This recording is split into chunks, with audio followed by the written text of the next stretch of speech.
My dear students, మీలో ఎంత మందికి మ్యాథ్స్ ఈజీ సబ్జెక్ట్ అని అనుకుంటున్నారు, మ్యాథ్స్ హార్డ్ సబ్జెక్ట్ అని అనుకుంటున్నారు? వీడియో స్టార్ట్ అవ్వక ముందే మీ ఒపీనియన్ ని, మ్యాథ్స్ మీద ఉన్న ఒపీనియన్ ని నాకు కింద కామెంట్ సెక్షన్ లో ఫస్ట్ చెప్పండి. దాని తర్వాత మన ఫుల్ వీడియోని చూడండి. విషయం ఏంటంటే, క్లాస్ తో సంబంధం లేకుండా 6th, 7th, 8th, 9th and even IIT JEE students కూడా మ్యాథ్స్ అంటే ఎంతో కొంత టఫ్ గా ఫీల్ అవుతారు.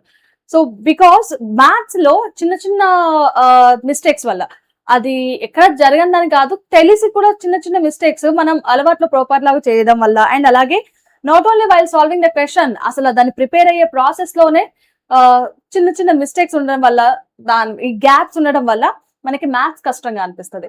సో ఒక థియరీ సబ్జెక్ట్ ని చదివినట్టుగా, ఒక లాంగ్వేజ్ ని చదివినట్టుగా మ్యాథ్స్ ని మనం ఎందుకు చదవలేకపోతున్నాం? బికాస్ మనం ఎలా అప్రోచ్ అవ్వాలి మ్యాథ్స్ ని అనేది తెలియదు. The mind set towards maths కి కొంచెం డిఫరెంట్ గా ఉంటది రిమైనింగ్ అన్నిటికన్నా. సో నేను అసలు ఈ వీడియోలో మీకు మ్యాథ్స్ మీద ఉన్న భయాన్ని పోగొట్టడానికి ఒక చిన్న 5 స్టెప్స్ చెప్తాను.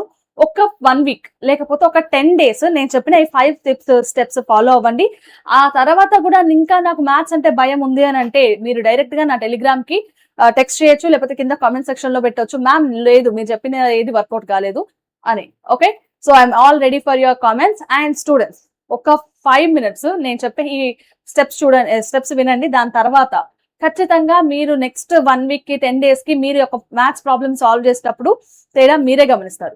సో చలో వితౌట్ మనం ఇంకా వీడియోలోకి వెళ్లే ముందర, సో స్టూడెంట్స్ ఎవరైనా కొత్తగా మన ఛానల్ ని విజిట్ చేసినా, నన్ను ఫస్ట్ టైం చూస్తున్నట్లయితే మీరు మన ఛానల్ ఇంకా సబ్స్క్రైబ్ చేయనట్టే. సో వెంటనే వెళ్ళి మన వీడియోని లైక్ చేసి ఛానల్ సబ్స్క్రైబ్ చేసి పక్కనే ఉన్న బెల్ ఐకాన్ ని క్లిక్ చేయండి. సో దట్ ఇలాంటి ఇంట్రెస్టింగ్ విషయాలు, అప్డేట్స్ నేను ఎప్పుడైనా చెప్దాం అనుకున్నప్పుడు మీరు మిస్ అవ్వద్దు అని అనుకుంటే ఇది మస్ట్.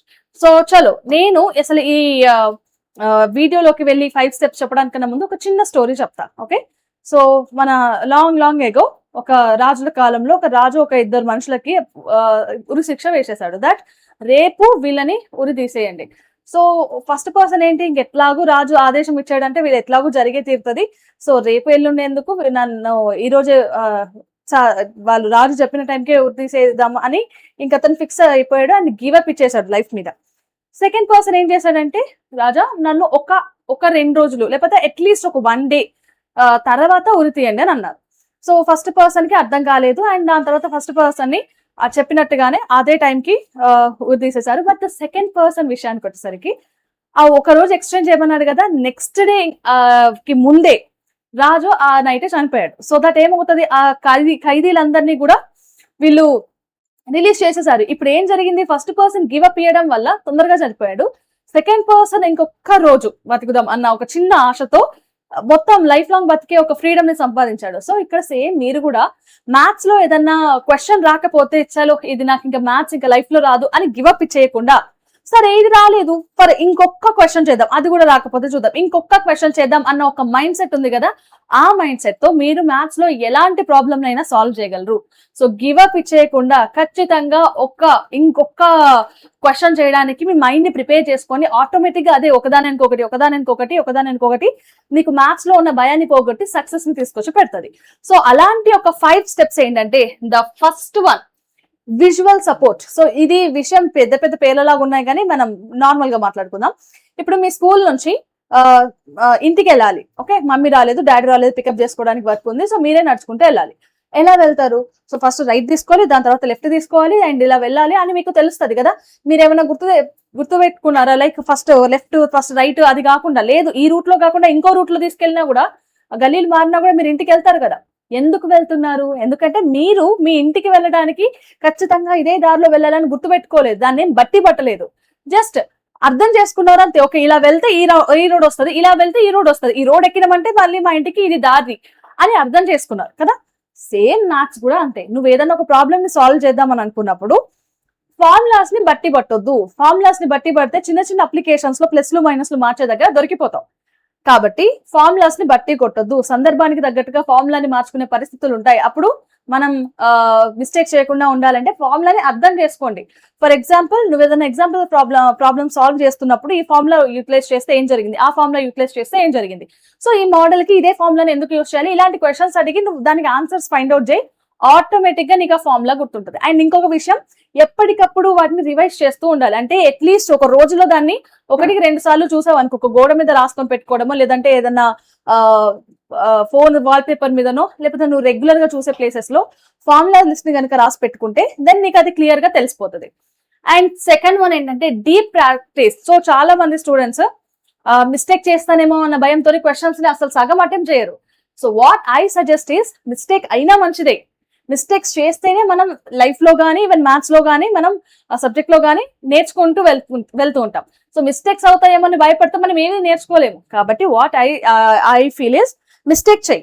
ఓకే, ఈ మిస్టేక్ చేసిన తర్వాత అది యాక్సెప్ట్ చేయి, అవును నాతో మిస్టేక్ జరిగింది, రైట్, ఎందుకు జరిగింది అని ఒక స్టెప్ ముందుకు వచ్చి ఎందుకు జరిగిందో ఆలోచించు. ఓకే, నేను ఇక్కడ ఈ స్టెప్ దగ్గర ఇలా చేశాను, ఇలా కాకుండా ఇలా చేసుంటే కరెక్ట్ అయ్యేది అన్న ఆ థాట్ వస్తుంది కదా. సో దాన్ని నోట్ డౌన్ చేసుకో. ఓకే, నెక్స్ట్ టైం ఏమవుతుంది, నువ్వు ఆ పర్టికులర్ మళ్ళీ సేమ్ అదే సిచ్యువేషన్ కి వచ్చినప్పుడు నువ్వు మిస్టేక్ చేయకుండా ఈసారి కరెక్ట్ పాత్ లోకి వస్తావు.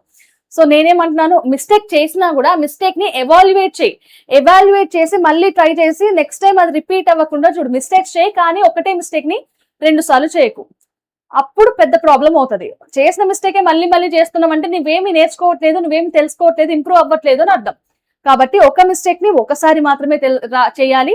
అండ్ అది చేసిన తర్వాత దాని నుంచి ఖచ్చితంగా ఏదో ఒకటి నేర్చుకొని దాన్ని మళ్ళీ రిపీట్ చేయొద్దు. ఇది సెకండ్ స్టెప్, రైట్.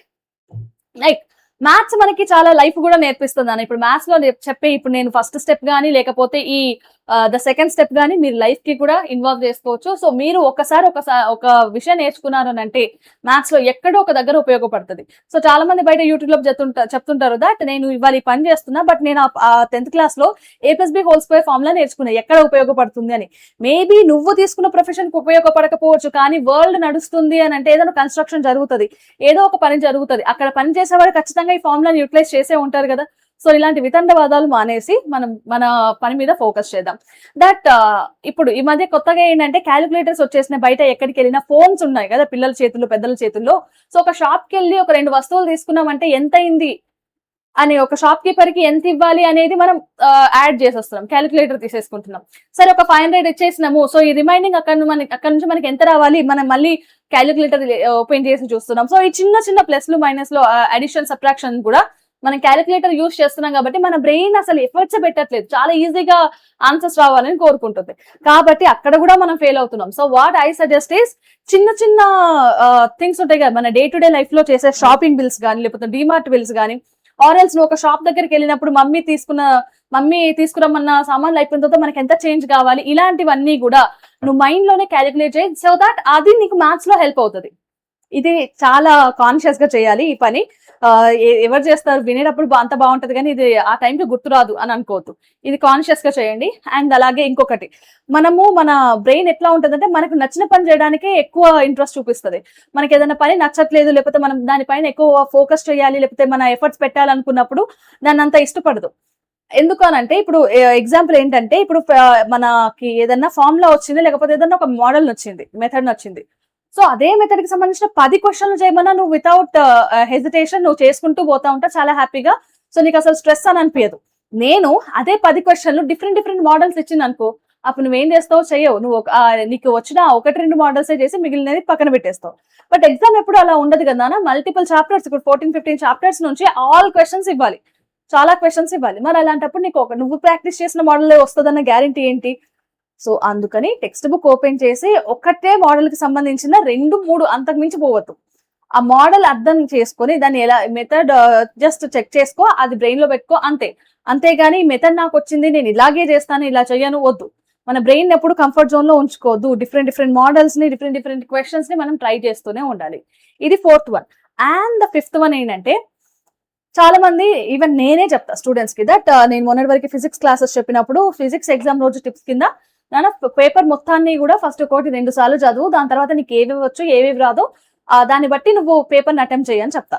బట్ మ్యాథ్స్కి వచ్చేసరికి నేను అది ఇవ్వను. ఎందుకనంటే మ్యాథ్స్ లో మనకి తెలీదు ఆ క్వశ్చన్ లాస్ట్ స్టెప్కి వచ్చే వరకు కూడా ఇది మనకి వచ్చింది రాలేదు అని తెలీదు మనకి. కాబట్టి ఎప్పుడు కూడా క్వశ్చన్ పేపర్ మొత్తం చదవకండి. ఎందుకు, మధ్యలో ఒకవేళ నువ్వు ఒక చాప్టర్ చదివినావు, ఒక చాప్టర్ చదవలేదు వదిలేసావు, పొరపాటున నువ్వు క్వశ్చన్ పేపర్ లో ఆ చాప్టర్ నుంచి వచ్చింది అనుకో, మన బ్రెయిన్ అక్కడే స్టక్ అవుతుంది. నువ్వు 10 చాప్టర్లు చదివినా ఒక చాప్టర్ చదవలేదు, 11 చాప్టర్ నుంచి క్వశ్చన్ వచ్చినప్పటికీ కూడా నీ బ్రెయిన్ చదవని క్వశ్చన్ ఉందా అక్కడే ఆగిపోతే దానివల్ల ఈ 10 చాప్టర్ల క్వశ్చన్స్ ని నువ్వు సరిగ్గా అటెంప్ట్ చేయలేవు.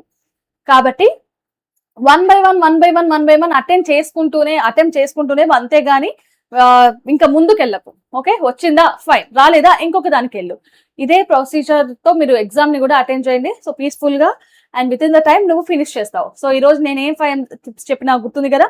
ఫస్ట్ది, నువ్వు ఫార్ములాస్ ని బట్టి కొట్టకు, విజువలైజ్ చేసుకో, అర్థం చేసుకో. సెకండ్, ఏదైనా ఒక మిస్టేక్ జరిగితే దాని నుంచి నేర్చుకొని మళ్ళీ మళ్ళీ మళ్ళీ వాటిని ఇంప్రూవ్ అవ్వడానికి ట్రై చేయి. అండ్ క్యాలిక్యులేటర్స్ కాకుండా మైండ్ క్యాలిక్యులేట్ చేయడానికి ట్రై చేయి. దాంతో పాటు ఒకటే మోడల్ కి సంబంధించిన మల్టిపుల్ క్వశ్చన్స్ కాకుండా డిఫరెంట్ మోడల్స్ ని ట్రై చేయి. అండ్ అలాగే క్వశ్చన్ ఎగ్జామ్ రాసేటప్పుడు వన్ బై వన్ వెళ్తే బెటర్ రాదర్ దాన్ మొత్తం క్వశ్చన్ పేపర్ చదివే బదులు. Okay, so guys this is all about today's video. And దీని తర్వాత మీకు మ్యాథ్స్ మీద ఉన్న భయం పోయి 100/100 తెచ్చుకుంటారని నమ్ముతున్నా. సో మళ్ళీ వీడియోలో ఇంకోసారి కలుద్దాం. Till then keep learning and stay tune to Vedantu CBSE 9th and 10th Telugu. This is Gayatri Patel, your favorite master teacher.